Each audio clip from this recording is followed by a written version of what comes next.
guys? All right. I was invited to speak doing an Ignite format session. For those of you who are not familiar with it, it's 5 minutes, 20 slides that auto-advance every 15 seconds.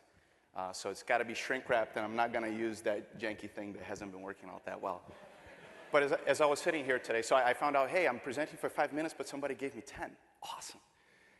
I just want to say something that occurred to me through the day today. It was my first TEDx, and I was sitting in the back, and Bobby Jones was up here earlier from On Guard, Detroit. You know, a guy from Jamaica overcame some incredible odds, and he was here. I grew up in Brazil, impoverished conditions, overcame some pretty extraordinary difficulties. And statistically, I shouldn't exist anymore, much less be here. So I wanted to thank for the opportunity, but also to raise awareness of the power that we've got right here. And that's the fact that every day there are people who pull themselves out of poverty and go chase the American dream.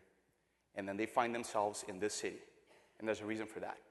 It's a community of people like you that build it to welcome people like us to make the impossible possible. So I want to give you guys a round of applause. So thank you. So again, my name is Jeff George. I have been an amateur triathlete now for a few years. And I've picked up some lessons along the way that I wanted to share with you guys. So for those of you who are not familiar with triathlons, these are events, they're races that combine 3 disciplines, swimming, cycling, and running, that take place one after the other nonstop. The distance is very widely from 16 miles to all the way to over 140 miles for an Ironman. And they're fascinating, paradoxical events with moments of joy and elateness, with absolute horror and pain, like this one for me. This picture was taken right after the swim in my first triathlon. And I would rather have gotten hit with a medieval flail upside the head than to gone to that swim start. It was horrible. But at the end, I got through it. And when I crossed the finish line, I was absolutely elated. It was a transformational experience for me. Since then, I've done quite a few events. And I've learned a lot about myself, but also about lessons that apply to both personal, business, and community life that I want to share with you guys today. So, starting with the swim. You're standing at the beach. You got your friends, your family with you, right? You're seeing other groups go in front of you. Your mind is racing. You're thinking, don't zigzag, sight, aim for the buoys. But there's something much bigger, much more profound going on behind all of this. And that's the fact that you put out a goal to do a triathlon. And that goal is about to become a reality. Now, most of us know, understand, and respect the power of goal setting, right? But when you set a goal and you share it with other people, that goal takes on a whole other meaning. And that was a big lesson that I learned is, yes, set a goal, but share it with others. Because when you do, that outward commitment is a contract between you and those people, which not only helps to build your network of supporters, but it further pushes you into getting that goal complete. And you need the pushing, you need the community behind you, because from swimming, you go to biking. And that's more than just pedaling, right? It's a race, so you want to go as fast as possible. But you still have to save your legs for the run. And because of that, both technique and endurance are crucial, and so is efficiency. And triathletes are obsessed with efficiency. In fact, you'll never see one going down the road, riding a bike, holding an umbrella. This guy shows us that it's not really all that efficient. But you will see bikes and helmets that are made to squeeze every last bit of resource that the athlete has in the tank to get to the run. And that was a big lesson I learned, is to become more efficient with my resources. So whether you're using the Covey method with your smartphone to get the most out of your day, or right here, we're squeezing every last bit of brain power at TEDx to make our community revitalize and better.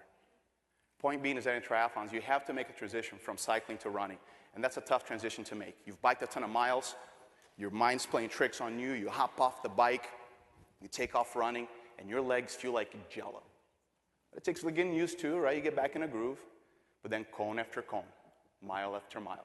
Fatigue, both mental and physical, begin to kick in. And you run into huge obstacles like a big hill, and you just think, God, how am I going to do this? And you just put your head down, one foot in front of the other. Next thing you know, you're at the top. You see, the mind actually wants to give up well before the body does. And what that tells me is that all of us, including our city, have more inside ourselves than sometimes life leads us to believe that we do. And that's because the capacity to be extraordinary is an innate human ability. Take Aaron, for example. He's a guy on the left. He only has 10% of his eyesight. He's legally blind. To race, he's tethered to a buddy so he can feel his way around the course. He's a professional triathlete. Then you have Rudy, who at the age of 5 had to have both of his legs amputated. But last year, at the age of 22, he was the first double above the knee amputee to complete an Ironman distance event. That's 112 miles on a bike and a marathon. This cat did it. What I got from them is they didn't ask for permission to be extraordinary. They just plowed through the excuses that life handed them, and they said, we're going to choose to be extraordinary, and we're going to fuel ourselves with our own actions. So that led me to asking myself, and really of all of us, what excuses are preventing us from achieving the spectacular?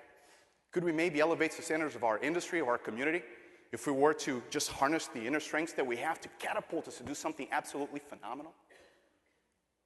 Ultimately, guys, achievement is a choice. And when we combine purpose, commitment, and action together, we unlock the extraordinary inside all of us, including our city. And there are lots of channels to do this, right? Triathlons were one for me. There were others. You certainly have some in your life. And through the journey, we pick up lessons. Yeah, set a goal, but share it with people. Be efficient with your resources. Ask no permission to do something really cool. But it all comes down to one thing, is that we get one shot. One shot at life. One shot at reaching our full potential as peoples, as an organization. One shot at making a real difference in the world, starting right here by making our city extraordinary once again. And that the lessons that we learn matter much more when we can enjoy the journey and make it count. Thank you so much, everyone. I'm Jeff George.